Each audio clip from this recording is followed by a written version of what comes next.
all new Diwali collections. இங்க புதுசு எல்லாமே புதுசு. ஆனந்தம் சில்க்ஸ்.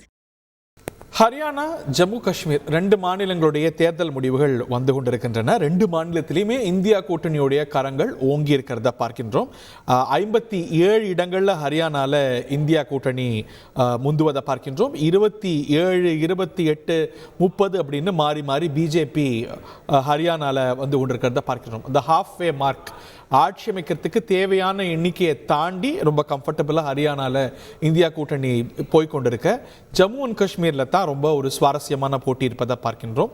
45 இடங்கள் ஜஸ்ட் ஹாஃப்வே மார்க்கில் இந்தியா கூட்டணி இருக்கிறத பார்க்கின்றோம். 31 இடங்களில் பிஜேபி பெரும்பாலும் ஜம்மு பகுதியில் முன்னிலை வகிக்கிறத நாம் பார்க்கின்றோம்.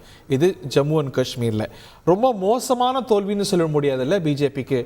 20க்கு கீழே போகலாம், ரொம்ப அன்பாப்புலாரிட்டி, மத்திய அரசு மீதான கோபமும் ரிஃப்ளெக்ட் ஆகுதுங்கிற நிலையில் not a very bad defeat. கௌரவமான தோல்வி இல்லை. அக்கா தமிழிசை சொல்லணும்னா அவங்களோட கோட் பண்ணணும்னா வெற்றிகரமான தோல்வியோ? இப்போவும் நான் தோல்வின்னு சொல்லிட மாட்டேன். நீங்கள் சொல்கிற மாதிரி பாஜக நண்பர்கள் சந்தோஷப்படட்டும். அவர்கள் எந்த நிலையிலையும் எதையும் செய்ய முடியும் அவங்களால. பிரதமர் மோடி தொடர்ந்து 3 கட்டங்களாக பின்னடைவை சந்திக்கும் போது 1 மணி நேரம் வாக்கு எண்ணிக்கையை நிறுத்தின மாதிரியோ அல்லது என்ன அந்த அந்த நேரத்தில் ஊடகங்கள் அதை பற்றியே பேசாமல் 1 மணி நேரம் கழித்து மோடி அவர்கள் வெற்றி பெறக்கூடிய ஒரு சூழல்லாம் ஏற்படுத்ததுங்க நம்ம இந்தியாவில் தான் பார்த்தோம். நாடாளுமன்ற தேர்தல் நடந்த விஷயத்தை சொல்கிறேன். இந்த கூட்டம் தேர்தல் கமிஷனுடைய கூட்டணி வந்து பாஜக பலமாக இருக்கு. அதெல்லாம் வந்து நம்ம சொல்ல முடியாது. எதுவும் நடக்கலாம், எதுவும் நடக்கலாம். இப்போவே நான் சொல்லிக்கிறேன். நீங்கள் பாஜகவும் தேர்தல் கமிஷனும் எவ்வளோ பெரிய கூட்டணியில் இருக்காங்க. நியமனத்திலிருந்து நம்ம பார்த்தோம். ஒரே நாளில் விலக வச்சு, ஒரே நாளில் அப்ளிகேஷன் போட வச்சு, ஒரே நாளில் அடுத்த 3ஆவது நாள்லேயே அவருக்கு பதவி கொடுத்ததெல்லாம் நம்ம கண்ணால் பார்த்தோம். இது வந்து ஒரு இருக்கட்டும். இன்றைக்கு நான் ஏற்கனவே சொன்னேன், எப்படியெல்லாம் குறுக்கு வழியில் அவர்கள் வெற்றி பெற முடியும் என்பதை அவர்கள் சிந்திப்பு. நான் முடிச்சுக்கிறேன். சிம்பிள். அதனால தேர்தல் கமிஷன் அவர்களோடு கூட்டணி இருக்கவரை எதுவும் நடக்கலாம் என்பது ஒரு புறம் இருந்தாலும், மக்களுடைய எண்ணங்கள் இப்ப எப்படி இருக்குன்னு சொன்னா ஒரு மாற்றத்தை காண்கிறது. பாப்போம். என்ன திரு நாராயணன், கூட்டணி எல்லாம் எப்படி இருக்கு? இல்ல, அதாவது எப்போதுமே ஒரு துண்டு போட்டு வச்சிருப்பாங்க, பஸ்ல துண்டு போட்டு வைக்கிற மாதிரி. ஒருவேளை என்ன என்ன செய்வது அப்படின்றதுனால இப்ப 1 மணி நேரத்துக்கு தேர்தல் நிறுத்தி வச்சிருவாங்க. திரு நாராயணன் என்ன சொல்றீங்க? இல்ல இல்ல, நான் இங்க பிசிஆர் சார், கோ ஹெட். ஓகே, அப்படின்னு சொல்லி தொடர்ந்து இது செய்வாங்க. ஆனா ஹரி, அதுக்கு முன்னால நம்முடைய நேயர்களுக்கு ஒரு விஷயம் முழுக்க தெரியணும்.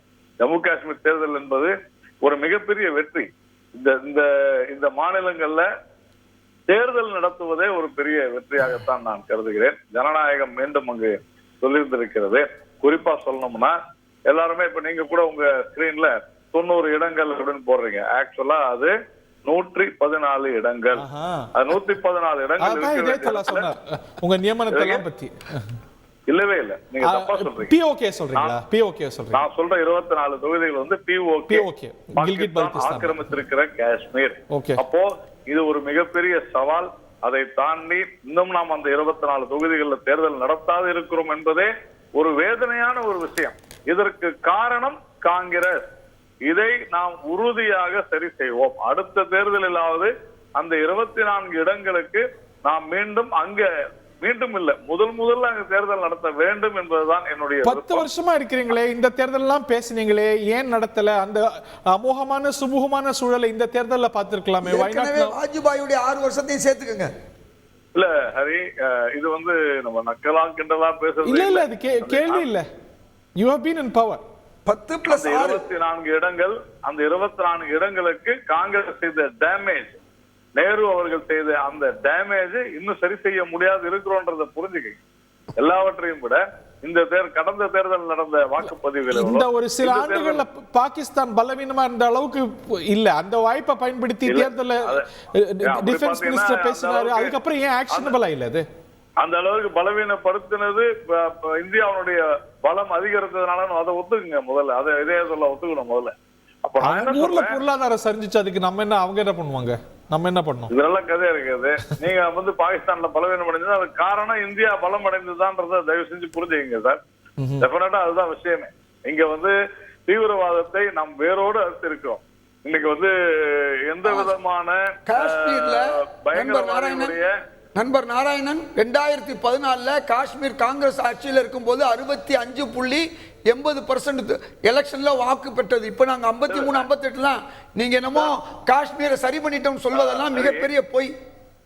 ஹரி, நான் சொல்வது என்னவென்றால், இப்ப நீங்க அவர் ஆவரேஜ் ஓட் சொல்றாரு, ஒவ்வொரு தொகுதியா பாருங்க எந்த மாதிரியான ஒரு மிகப்பெரிய ஜனநாயக பாதைக்கு காஷ்மீர் திரும்பி இருக்கிறது, அங்க இருக்கக்கூடிய பொருளாதார சூழ்நிலை திரும்பி இருக்கிறது, மக்கள் எப்படி இருக்கிறார்கள், இன்று நாம் அங்க ஜெயிக்கிறோமா தோற்கிறோமா, நீங்க ஜெயிச்சிருக்கணுமே.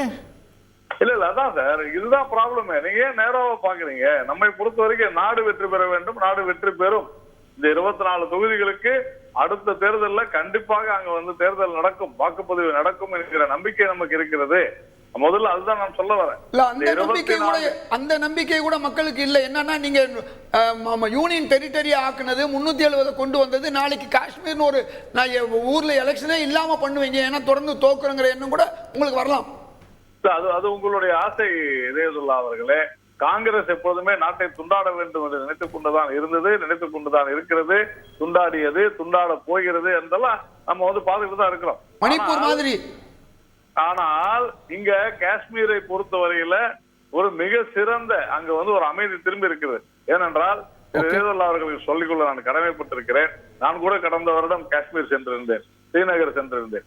அங்க இருக்கக்கூடிய சூழ்நிலை இது இந்திய பாரதிய ஜனதா கட்சியுடைய அரசாங்கத்திற்கு கிடைத்திருக்கக்கூடிய மிகப்பெரிய வெற்றி. All new Diwali collections. இங்க புதுசு எல்லாமே புதுசு. ஆனந்தம் சில்க்ஸ்.